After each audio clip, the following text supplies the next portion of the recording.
Hi, I'm Andy Proudman and welcome to Me and My Golf TV.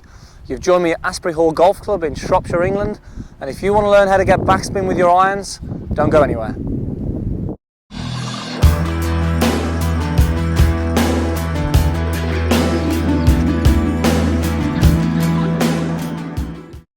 Okay, so we've all seen the top pros land the ball on the green and spin the golf ball back, but how do they do it?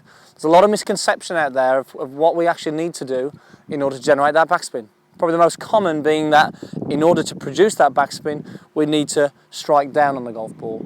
Now with an iron, yes, we do want to strike down on the golf ball, but that isn't the actual key to creating the backspin. So today I'm going to show you actually what we need to do to increase backspin or actually decrease backspin. So basically it's to do with spin loft. Now spin loft is the difference between the angle that your golf club comes into the golf ball and the actual dynamic loft at impact. So for argument's sake, let's imagine your golf club's going to come in level at 0 degrees, but your loft on the golf club, your dynamic loft is 58 degrees.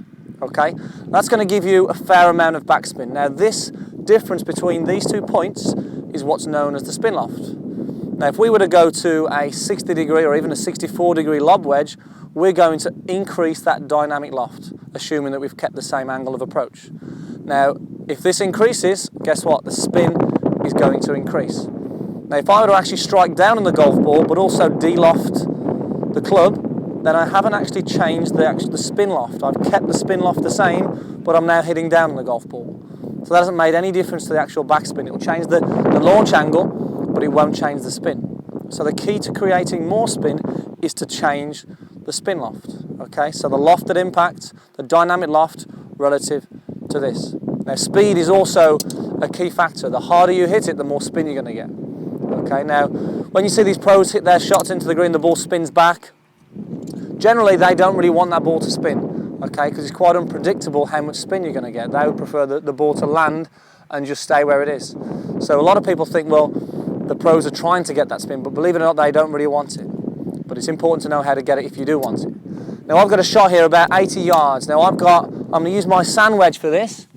Okay, hopefully going to produce some spin. It's a slightly uphill shot into the breeze, so the ball definitely should come back. But again, I'm using a high lofted club in order to generate that backspin.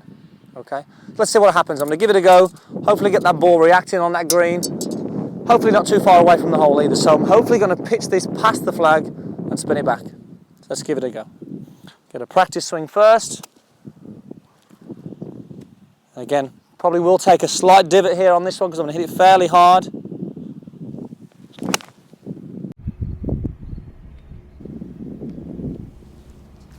And that ball's landed on the green, and as you can see there, spinning back nicely.